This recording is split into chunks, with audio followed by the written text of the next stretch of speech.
Es el nombre que se le da a la doctrina que plantea lo siguiente. Esta es una definición breve que ha planteado o que ha formulado el Ministerio Integridad y Sabiduría. Dice: sola gratia. La salvación es un don de Dios. Por tanto, es algo que el pecador recibe de forma inmerecida, basada en los méritos de Cristo alcanzados durante su vida, muerte y resurrección. En pocas palabras, la salvación de nuestras almas es dada como un regalo por pura gracia de Dios, en base a la obra de Cristo. Nada tiene que ver con las obras del ser humano, nada tiene que ver con los méritos del hombre, sino que todo es por gracia de Dios, solo la gracia de Dios. De ahí las palabras latinas, sola gratia. Bien, si los reformadores, Martín Lutero, Juan Calvino, Juan Knox, entre otros, no hubiesen redescubierto esta y otras doctrinas que de alguna manera habían sido embarradas y sepultadas por la religión, el mundo en el cual estamos viviendo hoy no sería muy diferente al que se vivía en aquel entonces. Porque las doctrinas redescubiertas no solamente significaron una transformación en cuanto a la vida religiosa de la sociedad. Esto tuvo impactos en la música, en la sociedad, en la política, en la economía, en lo laboral, en cada área de la sociedad, amado hermano. Y eso es para que vayamos entendiendo que lo que nosotros asimilamos como verdades bíblicas impacta nuestra vida, Anaís y Antonio. Las doctrinas de la palabra de Dios impactan nuestras vidas. Ahora, Martín Lutero se enteró, él supo, él conoció que la salvación se recibe gratuitamente mediante la fe, como les mencionaba adelante, al realizar un estudio de la carta a los romanos. El pasaje que transformó su visión de Cristo, de la Biblia, de la vida, es el pasaje que voy a leer para ustedes. Se encuentra en Romanos capítulo 1, versículo 17. Y se lo voy a leer solamente para que estemos al tanto de cuál fue el pasaje, el versículo que revolucionó el mundo. Romanos 1, 17 dice: porque en el Evangelio la justicia de Dios se revela por fe y para fe, como está escrito, más el justo por la fe vivirá. Esto no quiere decir que aquel que vive en justicia va a seguir viviendo por su fe. Está diciendo aquel que es declarado justo por fe, ese es el que va a vivir. Ahora, el pasaje que vamos a examinar y que vamos a tocar brevemente en esta tarde es el pasaje clásico, el pasaje lema que usted y yo recordamos cada vez que escuchamos la frase la salvación es por gracia. Hay un versículo, un pasaje más bien, un par de versículos que están ahí en su mente. Y en este mismo momento usted está pensando en esa cita. Es esa cita que cuando usted habla con un católico, usted le dice: no, uno no es salvo por el bautismo cuando niño, no es salvo por la confirmación, no es salvo por la primera comunión, por la confirmación, por la confesión, por la unción, por el ordenamiento. No, la salvación no es por cumplir los sacramentos, la salvación no es por cuán buenos ciudadanos somos. Ese es el pasaje que usted le cita a los testigos de Jehová. Cuando ellos le dicen: usted tiene que asistir a los estudios en nuestros salones para aprender mucho acerca de Jehová, para ser salvo. Usted dice: no, porque la Biblia dice en esa cita que la salvación es por gracia, por medio de la fe. Cuando un mormón le dice a usted: no, es que tienes que hacer buenas obras, porque Cristo puso el 30% o el 50%, tú tienes que poner lo faltante para alcanzar un mayor estado de gloria. Usted dice: no, la Biblia dice en esta cita que la salvación es por gracia, por medio de la fe. Así que busque esa cita en su Biblia en este momento, por favor, porque ese es el pasaje que vamos a tocar en esta tarde. Efesios capítulo 2, versículos 8 y versículo 9. Muy bien. Así que los adolescentes buscan en sus Biblias Efesios capítulo 2, versículo 8 y versículo 9. Muy bien. Y voy a dar lectura aunque delante ya lo leímos todos como iglesia, pero voy a leerlo nuevamente. Lo que vamos a hacer en esta tarde, amados hermanos, es que vamos a ver la punta del iceberg. No vamos a profundizar y no vamos a decir todo lo que se pudiera decir de esto. Estaríamos años frente a este pasaje. Bien, Efesios capítulo 2, 8 y 9 dice así la palabra del Señor tu Dios. Porque por gracia sois salvos por medio de la fe. Y esto no de vosotros, pues es don de Dios, no por obras. Dígalo usted ahí en su puesto. No por obras, para que nadie se gloríe. Eso dice la palabra de Dios en Efesios capítulo 2, versículos 8 y 9. En este pasaje el apóstol Pablo está enfatizando tres cualidades de la salvación de Dios que da por gracia al ser humano. Estas tres cualidades o estas tres características son su pertenencia, es decir, a quién pertenece la salvación, su origen, de dónde viene la salvación, y su propósito. ¿Cuál es el propósito de la salvación que el Señor da por medio de la gracia? Entonces, primero, su pertenencia. ¿De quién es esta obra de salvación? Y el apóstol responde, esta es una obra divina. Dice el pasaje, porque por gracia sois salvos por medio de la fe. Yo sé que esta es una frase o un versículo bastante fácil de memorizar. Es muy probable que usted se memorizó este pasaje en la escuela dominical. Y en cada clase a lo largo de su vida le han repetido este versículo de tal manera que usted ahora se lo sabe al derecho y al revés. Sin embargo, esta es una frase que no podemos explicar muy bien. ¿Por qué razón? Porque las palabras gracia mediante fe no pertenecen a nuestro vocabulario diario. Hablamos de otras cosas. Hablamos del amor, hablamos de la caridad, de la sinceridad, de la transparencia, pero no hablamos mucho de gracia y fe.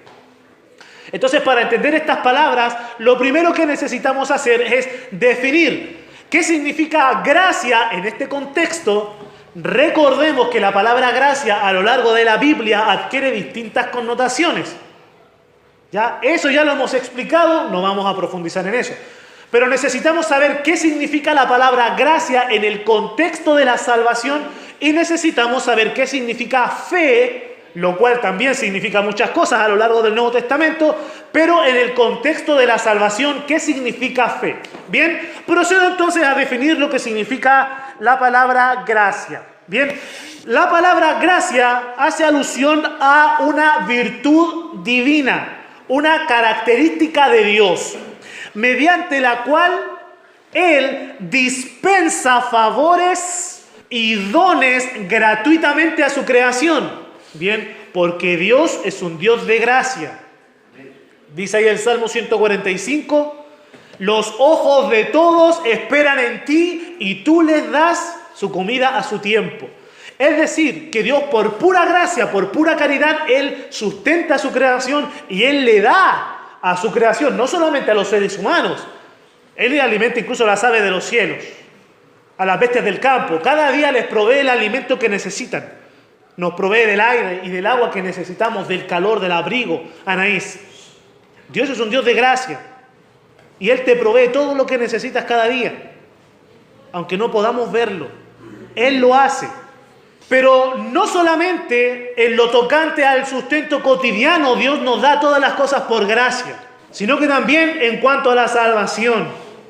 En este importante tema que define nuestra eternidad, Dios nos da todo por gracia. Por eso dice el mismo capítulo 2 de Efesios, pero el versículo 5, dice, aún estando nosotros muertos en pecados, nos dio vida juntamente con Cristo. Es decir, que nuestra salvación, o sea que aquí nadie se salva solo, es por mérito de Cristo. Y luego dice entre paréntesis, por gracia sois salvos. Esta frase es una frase que jamás debiéramos olvidar.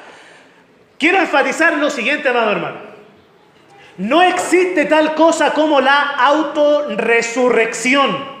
Aquí dice la palabra que Él nos dio vida por gracia. Nadie puede resucitarse espiritualmente a sí mismo.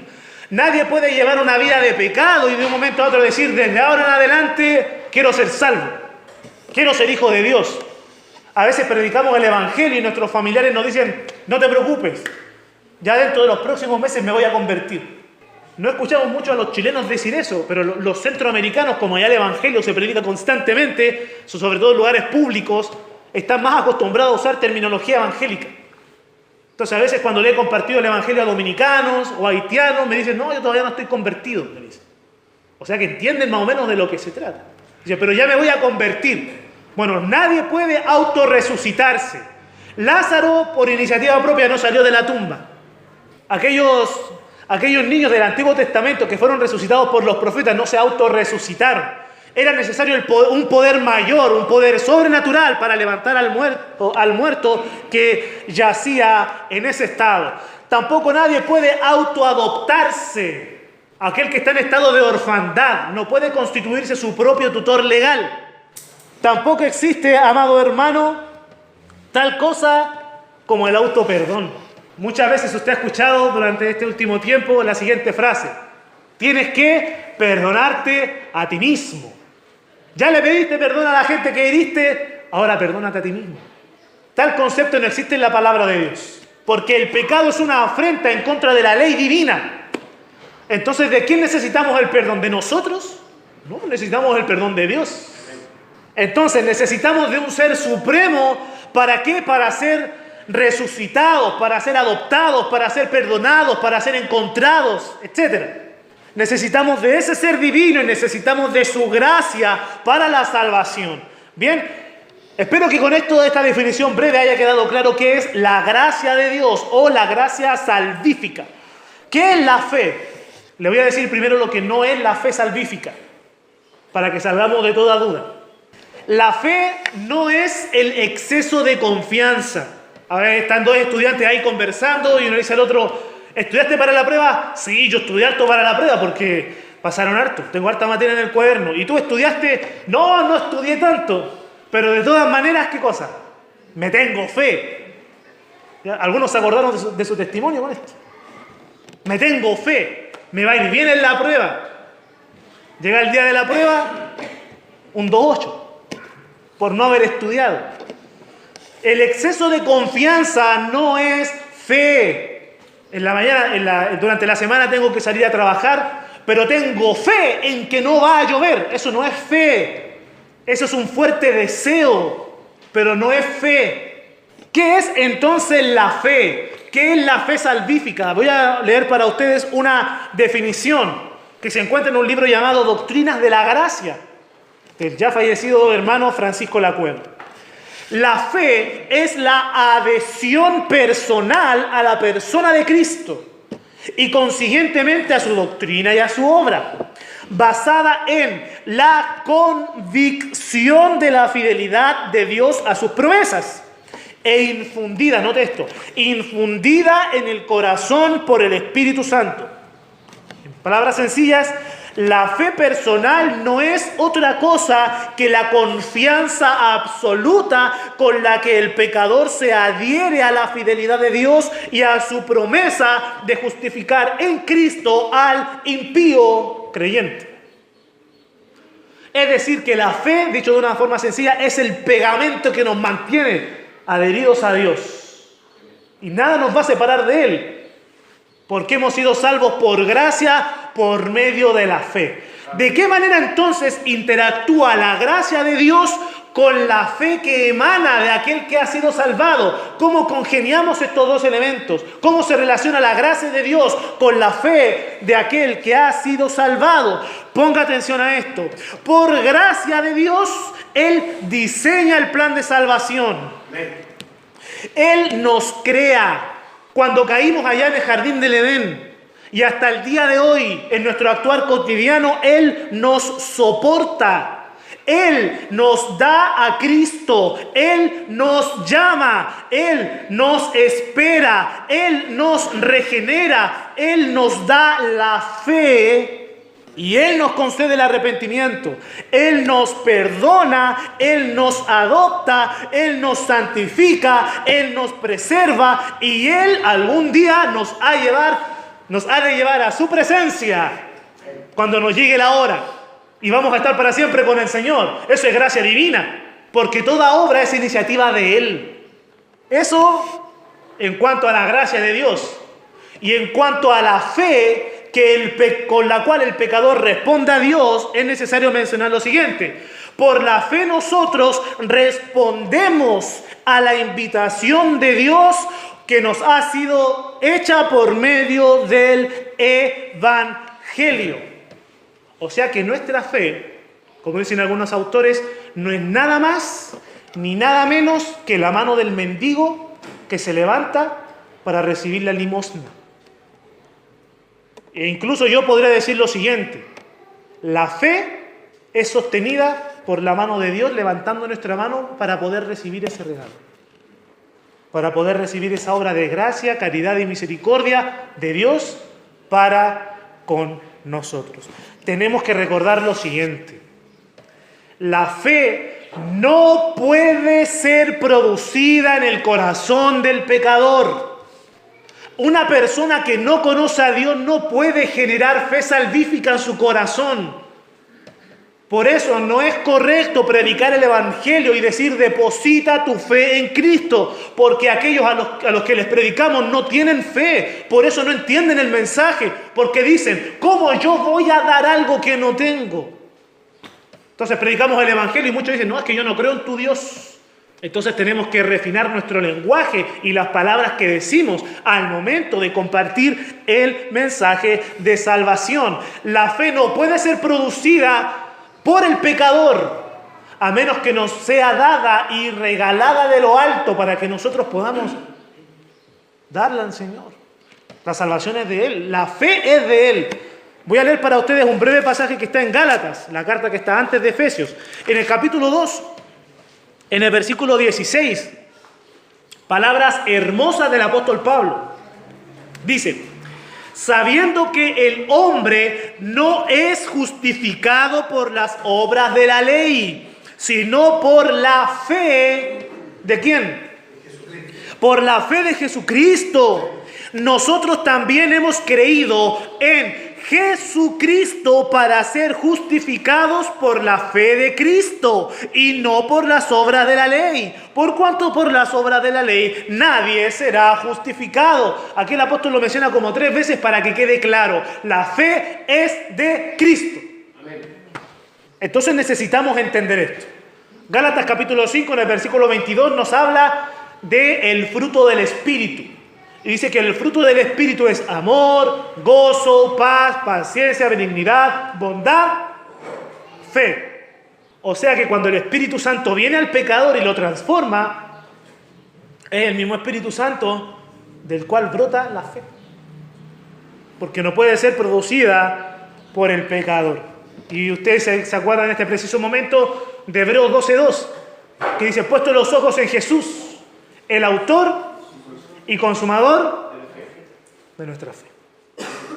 Porque la fe proviene de Él, nos es dada y nosotros se la devolvemos como mendigos necesitados de su ayuda.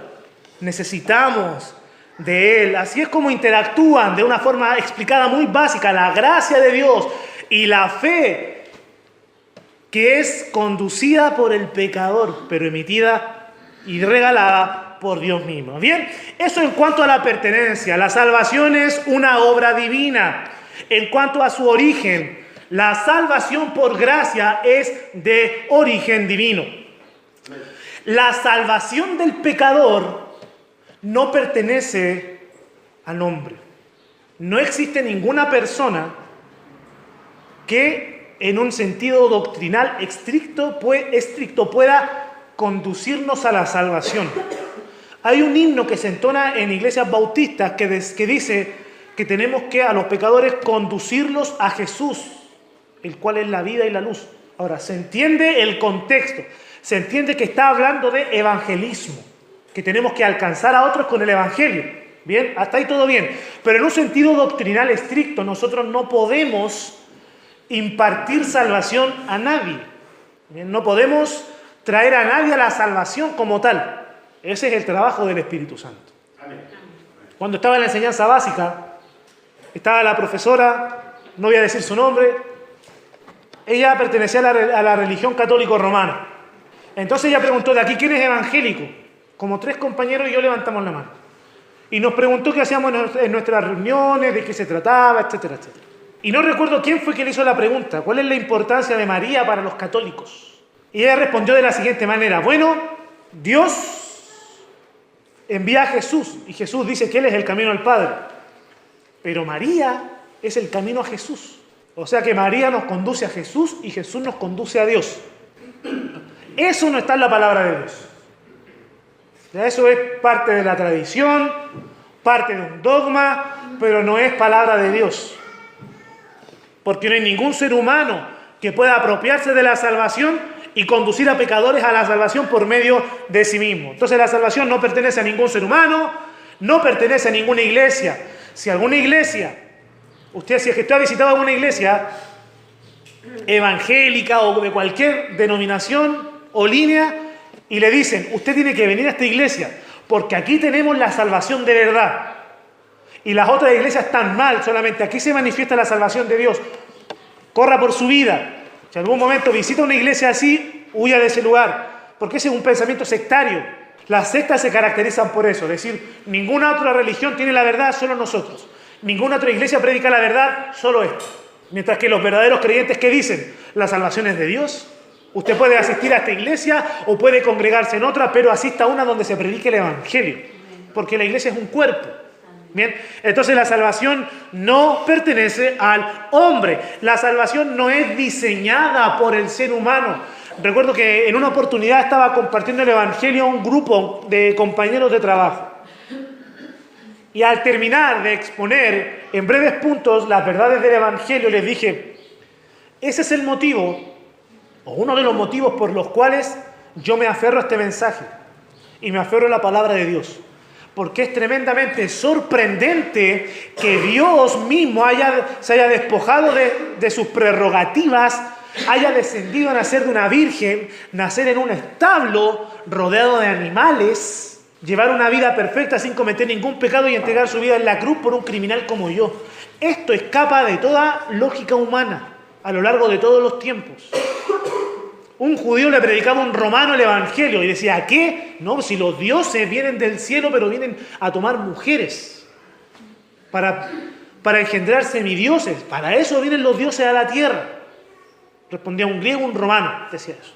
Y así a lo largo de los siglos es ilógico pensar que el Rey de Reyes y Señor de Señores viene al mundo a morir por los criminales, viene a morir por los pecadores. Escapa a toda lógica humana. Pero es así, porque así la palabra de Dios lo dice. Así la palabra de Dios lo enseña. Esto es demasiado tremendo como para no rendirme ante él, les decía a mis compañeros.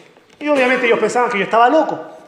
Pero bueno, aquel que está enraizado en la verdad, sabe en el Dios que ha creído. Amén. Entonces, la salvación no es diseñada por hombres, la salvación no es efectuada por hombres, porque para lograr nuestra redención, Dios tuvo que dar a su Hijo unigénito y el Señor Jesucristo vino a entregarse, a dar su vida por sus amigos. Ningún ser humano puede lograr su propia salvación, porque la salvación se dio por amor. Y amar es eso, amar es entregarse sacrificialmente. El ser humano no sabe, está muy lejos de lo que es el entendimiento del verdadero amor. Pregúntele a un adolescente, a un joven allá afuera, ¿qué es el amor? Y seguramente le va a responder con alguna de las canciones que suenan en la radio. Y no saben que amar es entregar, no es adueñarse. Es entregarse por el bien de otro, no es utilizar a otro para la satisfacción personal. Es entregarse sacrificialmente. Como dice un grupo cristiano, amar es derramar tu corazón calladamente, servir, sin esperar nada a cambio. Es entregarse por amor, es entregarse por gracia hacia otros. Eso es amor. Y el ser humano tiene una mentalidad de ególatra. Todo es para mí. Por eso si usted le pregunta a un adolescente o a un joven y le pregunta, ¿cómo crees tú que va a ser la persona o cómo quisieras tú que fuera la persona con la cual te vas a casar? Bueno, quiero que tenga estas características físicas, quiero que tenga esta profesión, quiero que tenga estos gustos, quiero que sea de esta manera, quiero que me ayude a realizarme, quiero que haga esto otro, quiero que haga esto. O sea, todo para mí. Entonces nuestra sociedad está muy apartada de lo que la palabra de Dios nos enseña acerca del amor. Por eso el ser humano no pudo realizar ni efectuar su propia salvación. La salvación que nos ha sido dada por gracia tampoco es deseada ni buscada por ningún hombre. Porque el ser humano no se preocupa de lo que es eterno. No se preocupa de pasar su eternidad con su Creador. El pecador se preocupa de qué? De satisfacer sus deseos personales hoy, en el momento, ahora. No importa lo que pueda pasar mañana, con tal de que hoy yo satisfaga mis deseos personales. Por eso aquellos que fuman saben que se están destruyendo por dentro, pero lo siguen haciendo. Porque en el momento les produce una sensación. Aquellos que viven atados al alcohol saben que se están destruyendo por dentro, pero lo hacen porque en el momento les produce una satisfacción. Aquel que está en inmoralidad sabe que eso destruye su vida, va a destruir a su familia, pero lo hace porque el ser humano busca su satisfacción en el momento. Por eso la salvación es de origen divino, no de origen humano. La salvación no es del hombre, sin embargo la salvación ha sido entregada para el hombre. ¿Qué quiere decir esto? Que es el ser humano el que recibe el beneficio de la salvación. Dios sigue siendo Dios, aunque muchos lo rechacen. En una oportunidad alguien dijo, a ver, si Jesús es el verdadero Dios, ¿por qué Él no viene y se presenta delante de nosotros de forma visible? Y el que le estaba compartiendo el Evangelio dijo, ya lo hizo y lo crucificaron. La salvación ha sido entregada para beneficio del ser humano. Por eso cuando una persona llega a la salvación, el pecador es limpiado. Juan capítulo 15, versículo 3. El pecador es perdonado. Lucas capítulo 7, versículo 48. El pecador es justificado. Romanos capítulo 5, versículo 1. El pecador es adoptado. Romanos capítulo 8, versículo 15. El pecador es rescatado. 1 Timoteo capítulo 2, versículo 6. Y así, cada vez que se habla de la salvación y de la posición del pecador en la salvación, siempre es el pecador el que recibe la acción. Porque la salvación no se origina en el hombre. Sin embargo, la salvación por gracia beneficia al ser humano. La salvación es de origen divino porque pertenece a Él en cuanto a su autoría y a su posesión. Posesión. Por eso el libro de Hebreos dice que el Señor Jesucristo es el autor de la salvación de aquellos a los cuales Él vino a rescatar. Esto le va a ser de mucha utilidad cuando usted predique el Evangelio. Y los pecadores le digan, bueno, tú crees en Dios a tu manera, yo creo en Dios a mi manera. Entonces usted le responde, tengo noticias para ti, Dios no es como tú quieres que sea.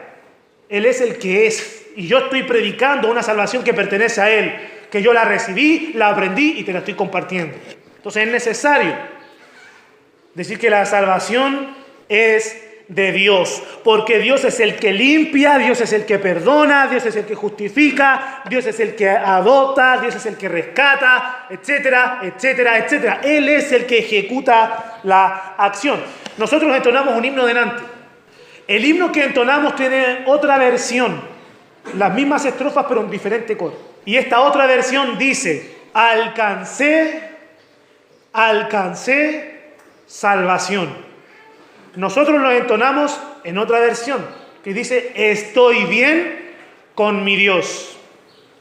Hay una diferencia muy marcada entre una versión y la otra. Una dice, alcancé la salvación, y el otro dice, estoy bien con mi Dios.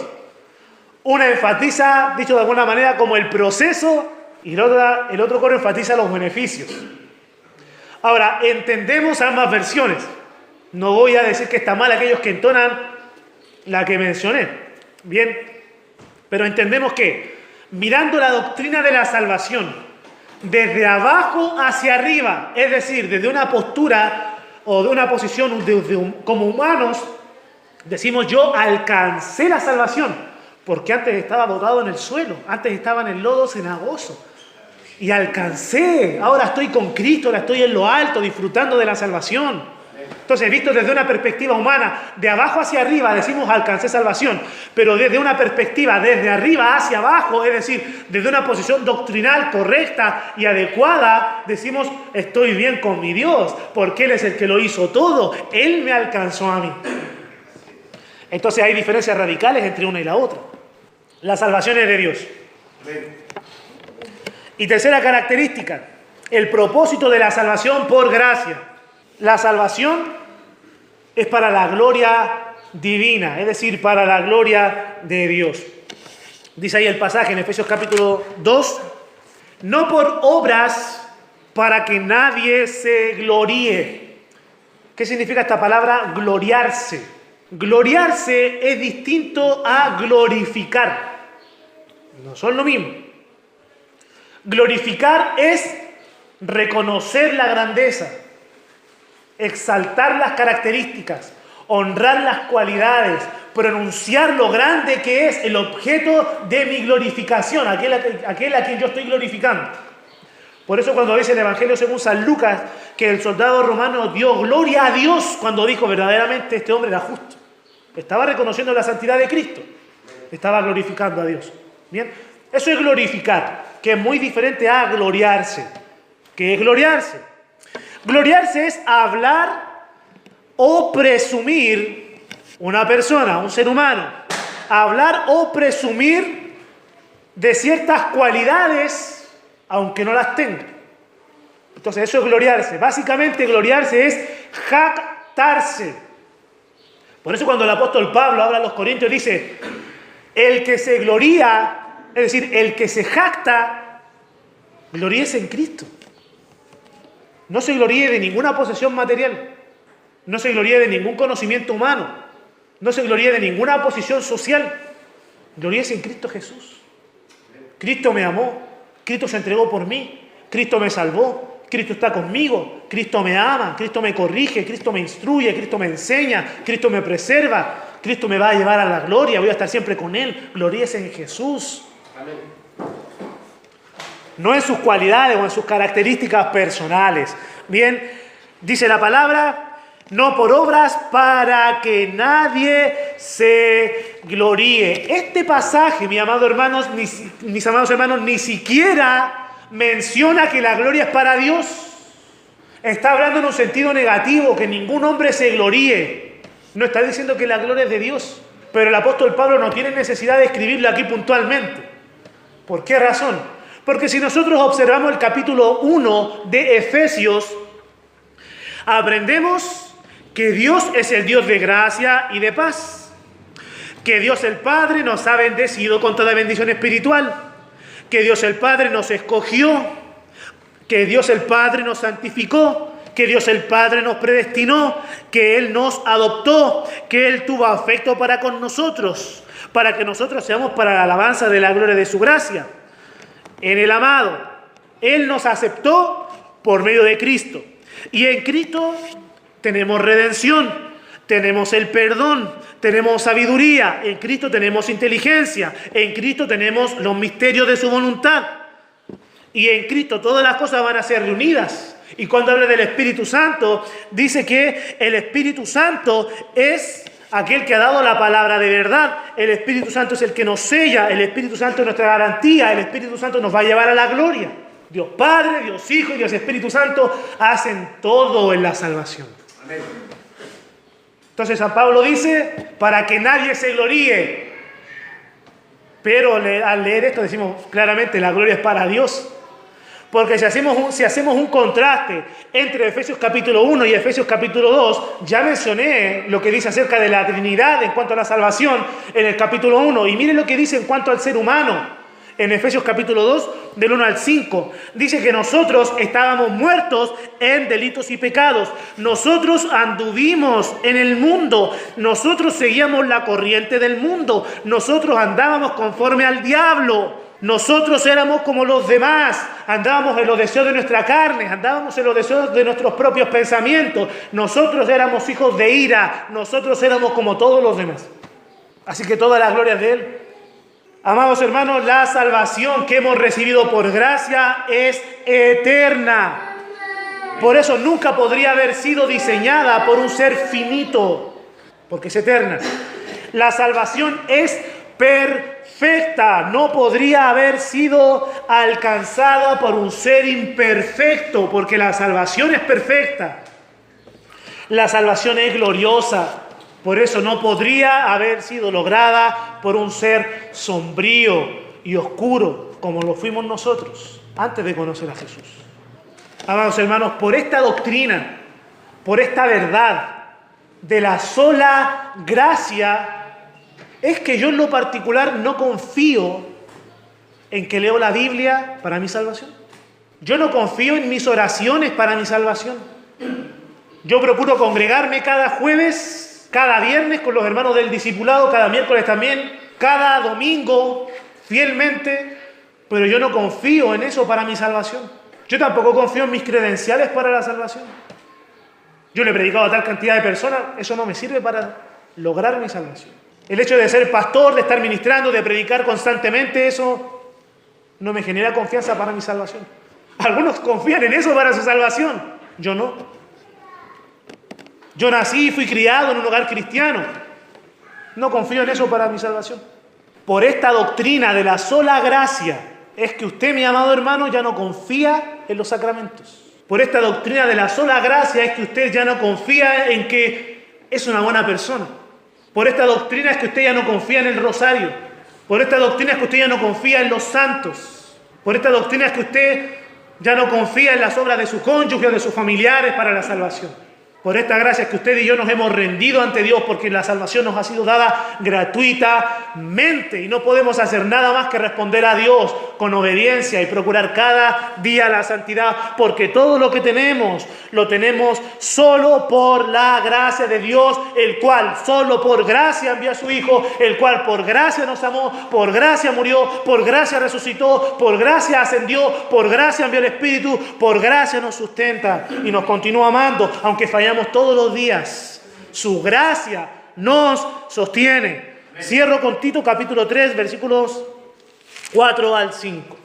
Pero cuando se manifestó la bondad de Dios, nuestro Salvador, y su amor para con los hombres, nos salvó, no por obras de justicia que nosotros hubiéramos hecho, sino por su misericordia, por el lavamiento de la regeneración y por la renovación en el Espíritu Santo, el cual derramó en nosotros abundantemente por Jesucristo, nuestro Salvador. Gloria sea a Dios por su gracia salvadora.